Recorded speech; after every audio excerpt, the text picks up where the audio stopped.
എല്ലാവർക്കും നമസ്കാരം. പതിവിന് വിപരീതമായി ഞാൻ എന്റെ കൂടെ ഒരു ആളിനെ കൂടി ഇന്ന് പരിചയപ്പെടുത്തുകയാണ്. ഇതെന്റെ ജ്യേഷ്ഠൻ അനീഷ് പീഡികയിലെ മകളാണ് അത്തീന.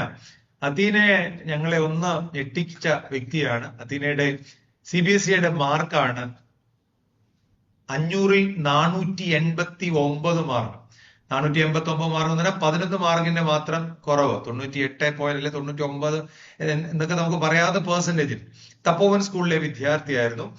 ഞങ്ങൾക്കൊക്കെ ഒരു അതിശയം തന്നെയായിരുന്നു അദീനയുടെ മാർക്ക്.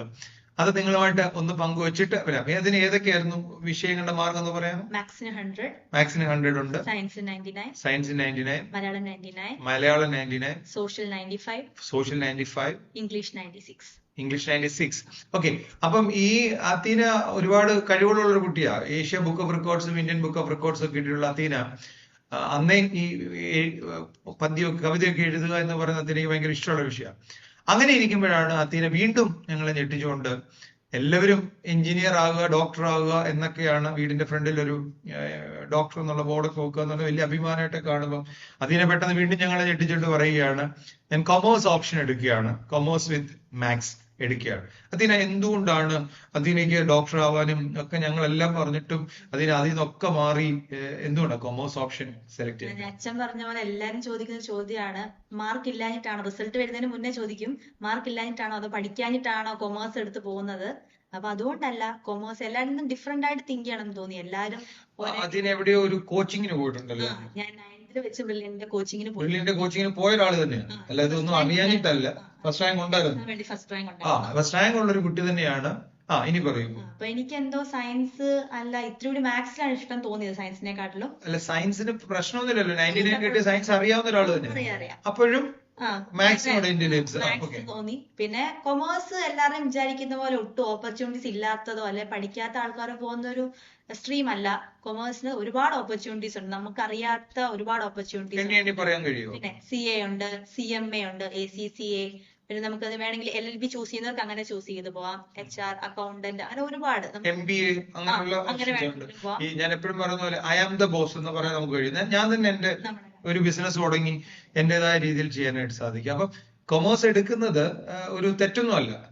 പലപ്പോഴും ഞാൻ ഉൾപ്പെടെയുള്ള അധ്യാപകർക്ക് വരുന്ന പ്രശ്നം എന്താ വെച്ച് കഴിഞ്ഞാല് ഈ മറ്റ് ഓപ്ഷൻ കിട്ടാഞ്ഞിട്ട്, പ്രത്യേകിച്ച് സയൻസ് കിട്ടാത്തവരൊന്ന് കൊമേഴ്സ് ഇരിക്കുമ്പോ നമ്മൾ പഠിപ്പിക്കുന്ന അവർക്ക് അതിന്റെ ഇന്റലിജൻസിൽ മനസ്സിലാവുന്നില്ല, നമ്മളോട് അങ്ങനെ ചോദ്യമൊന്നും വരുന്നില്ല. അപ്പൊ അത്തീനെ പോലെ ഒരാള് കൊമേഴ്സ് എടുക്കുമ്പോൾ എപ്പോഴും ഇച്ചിരൂടെ കവർ ചെയ്യാനായിട്ട് സാധിക്കുമെന്ന് എനിക്ക് തോന്നുന്നു. അപ്പം അത്തീനക്ക് ഒരിക്കലും നഷ്ടബോധം തോന്നാത്ത രീതിയിൽ ഒരിക്കലും ഇല്ല. പേരൻസും ചോദിക്കുന്നുണ്ട് കൊമേഴ്സ് മതിയോ എന്ന് ചോദിച്ചപ്പോൾ, പക്ഷെ അവർ നമ്മൾ ഒരുപാട് സപ്പോർട്ട് ചെയ്യുന്നു. നിന്റെ ഇഷ്ടം അതാണോ, ഓക്കെ പൊക്കോ, കുഴപ്പമില്ല. പേരൻസിന്റെ സപ്പോർട്ട് ഫോഴ്സ് ചെയ്തിട്ടില്ല. ഇഷ്ടം എന്താണോ. ഇങ്ങനെ തുമ്പിയെ കൊണ്ട് കല്ലെടുപ്പിക്കുന്നവരുണ്ട്. ഇപ്പം എനിക്കറിയാം, ഞാൻ 2 A+, IT-ക്കും മലയാളത്തിനും മാത്രം A+ കിട്ടിയ കുട്ടിയുടെ വരെ സ്കൂളിൽ വന്ന് ചോദിക്കുന്നത് സയൻസ് തരാമോന്ന് ചോദിക്കുക. അപ്പം അങ്ങനെയുള്ള കുട്ടികളുടെ ലോകത്തുനിന്ന് അതിനെ അവര് ഫോഴ്സ് ചെയ്യുന്നതില്ല. അപ്പം അതൊരു സന്തോഷമുള്ള കാര്യമാണ്. മറ്റൊരു കാര്യം കൂടി അതിനയിൽ നിന്ന് കേൾക്കാൻ ഞാൻ ആഗ്രഹിക്കുന്നുണ്ട്. കാരണം ഞാനും അത്തീന പഠിച്ച സ്കൂളിന്റെ തപോവൻ പബ്ലിക് സ്കൂൾ എന്ന് പറയുന്ന മണക്കാല താഴത്തുകൊണ്ടുള്ള സ്കൂളിന്റെ ഒരു ഭാഗമായി കുറച്ച് 1.5 വർഷം ഞാനും ഉണ്ടായിരുന്നു. അത്തീന ഇത്രയും മാർക്ക് മേടിച്ചതിൽ തപോവൻ ഒരു വലിയ പങ്കുണ്ട്, ഉറപ്പായിട്ടുണ്ട്. അപ്പൊ അങ്ങനെയുള്ള തപോവനെ കുറിച്ച് അത്തീനയ്ക്ക് എന്താണ്, അത്തീനയെ സപ്പോർട്ട് ചെയ്ത് 489 ചെറിയൊരു മാർക്കൊന്നുമല്ല, ഇത്രയും മാർക്ക് കിട്ടാൻ വേണ്ടി ഒരു ഞങ്ങളുടെ കുടുംബത്തിൽ ഒരു സാധാരണ മോൾക്ക് സാധിച്ചതിൽ തപോവന്റെ പങ്ക് എന്തായിരുന്നു? ഒരുപാട്. നമുക്ക് ആദ്യം പറയുമ്പോൾ തന്നെ പ്രിൻസിപ്പളിനെ വെച്ച് പറഞ്ഞു തുടങ്ങാം. ഭയങ്കര ഫ്രണ്ട്ലി ആയിരുന്നു. നമുക്ക് ഏത് സമയത്തും ഏതൊരു പ്രശ്നം, എനിക്ക് തോന്നുന്നു ഒരു അമേരിക്കൻ ബേസ്ഡ് ഒരു അച്ഛനാണ്, പള്ളിയിലെ അച്ഛനാണ്. അങ്ങനെ ഒരു ഇതും ഇല്ലാതെ നിങ്ങൾക്ക് എപ്പോ എന്നോട് വന്ന് എന്ത് പറയാം, നമ്മൾ ഏതൊരു പ്രശ്നം ഉണ്ടെങ്കിലും ഓടി വന്ന് നമ്മളോട് കേൾക്കാനും. പിന്നെ എനിക്ക് ഒരുപാട് ടെൻഷൻ ഉള്ളതാണ് എക്സാം ടൈമിൽ. എനിക്കറിയാം, കുറച്ചൊക്കെ കേട്ടിട്ടുണ്ട്.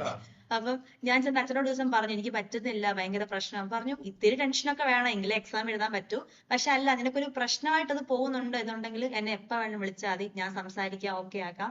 പിന്നെ ടീച്ചേഴ്സിനെ കുറിച്ച് പറയുമ്പോൾ ഭയങ്കര ഹെൽപ്ഫുൾ ആണ്. നമുക്ക് ഏത് ടൈമിലും ഡൗട്ട് ചോദിക്കാം. രാത്രി 12 മണിക്ക് ആയിക്കോട്ടെ, എപ്പോ ഡൗട്ട് ചോദിച്ചാലും മാത്സ് ടീച്ചറും സയൻസ് ടീച്ചറും എല്ലാ ടീച്ചേഴ്സും നമുക്ക് ഭയങ്കരമായിട്ട് അപ്പൊ തന്നെ റിപ്ലൈ തരാൻ നോക്കാറുണ്ട്.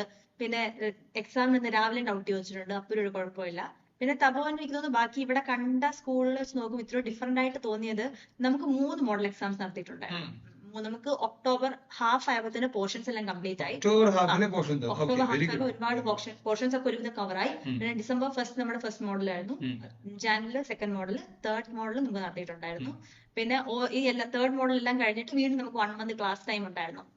റിവിഷൻ വേണമെങ്കിൽ നടത്തുന്നത്. ഇങ്ങനെ കഴിഞ്ഞ പോർഷൻസ് ഡൗട്ട് ഉള്ളതൊന്നും ചെയ്യാൻ ഒരുപാട് റിവിഷൻസ് നടത്തിയിട്ടുണ്ട്. ടീച്ചേഴ്സ് വന്ന് നമുക്ക് താല്പര്യം ഇല്ലെങ്കിൽ നമ്മൾ പുറത്ത് കളിക്കാനൊക്കെ പോകുന്ന സമയത്ത് പിടിച്ചിരുത്തിക്കൊണ്ട് അല്ല ഇങ്ങനെ പഠിക്കണം എന്ന് പറഞ്ഞ് മാത്സ് സയൻസ് ഒരുപാട് വർക്ക്ഔട്ട് ചെയ്തിട്ടുണ്ട്. കുറെ നമ്മളെ എന്നിട്ട് ഗ്രൂപ്പിലൊക്കെ ഒരുപാട് ക്വസ്റ്റ്യൻസ് ഇട്ട് തരുമായിരുന്നു.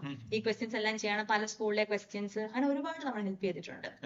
ഇൻഫ്രാസ്ട്രക്ചറിനെ കുറിച്ചുകൂടെ പറയൂ. നല്ലത്, നമുക്ക് ഭയങ്കര കൂൾ കാം നേച്ചറാണ്. നമുക്ക് ഏത് സമയത്ത് എൻജോയ് ചെയ്യാൻ പറ്റിയ നേച്ചർ. അവിടുത്തെ പുറത്ത് ഇല്ല, നമുക്ക് പുറത്തോട്ട് നോക്കിയാൽ നല്ല മരമൊക്കെ നല്ല ഇതാണ്.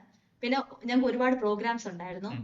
1-2 പ്രോഗ്രാംസ് അല്ല, പഠിക്കണം എന്ന് വെച്ച് മാത്രമല്ല കുറെ പ്രോഗ്രാംസ്. ഞാൻ നേരത്തെ പറഞ്ഞല്ലോ, അതിന് ചുമ്മാ ഒരു പുസ്തകം പുഴു ആയിരുന്നില്ല. എല്ലാ അർത്ഥത്തിലും ഞങ്ങളുടെ കുടുംബത്തിൽ എൻജോയ് ചെയ്ത് തന്നെ ജീവിതം നയിച്ച ഒരാൾ തന്നെയാണ്. അവരുടെ മാതാപിതാക്കൾ അതുപോലെ ഫോഴ്സ് ചെയ്യുന്നൊന്നുമല്ല. ചേച്ചി അധ്യാപികയാണെങ്കിൽ കൂടി അത്രയും ഫോഴ്സ് ചെയ്യുന്നൊന്നുമല്ല. പക്ഷെ നല്ലതുപോലെ അത് ചെയ്യാനായിട്ട് സാധിച്ചു. അപ്പം അതിനെനിക്ക് എല്ലാ ആശംസകളും നല്ലതായിട്ട് വരട്ടെ. പ്രേക്ഷകരെ, ഞാൻ കഴിഞ്ഞ ദിവസം കൊമേഴ്സ് എടുത്ത് മാത്സ് അറിയാത്തവർക്ക് കൊമേഴ്സ് പഠിക്കാന്ന് പറഞ്ഞപ്പോ അതിന് താഴെ ഒരു കമന്റ് എഴുതി, അച്ഛൻ പഠിപ്പിക്കുന്ന സ്കൂളിൽ മാത്സ് ഇല്ലാത്തതുകൊണ്ടാണ് അച്ഛൻ അങ്ങനെ പറഞ്ഞത്. അങ്ങനൊന്നും അല്ല. മാത്സ് ഇന്റലിജൻസ് ഇല്ലാത്തവർക്ക് അക്കൗണ്ടൻസി പ്രയാസം അല്ലെന്ന് പറയാൻ ശ്രമിച്ചു എന്നുള്ളതേ ഉള്ളൂ. മാത്സ് അറിയാവുന്നവർക്ക് കൊമേഴ്സ് വിത്ത് മാത്സ് എടുക്കണം. എന്റെ സഹോദരന്റെ മകള് തന്നെ എന്റെ എക്സാമ്പിൾ ആയിട്ട് നിൽക്കുകയാണ്. അതിന് എല്ലാ ആശംസകളും. Thank you.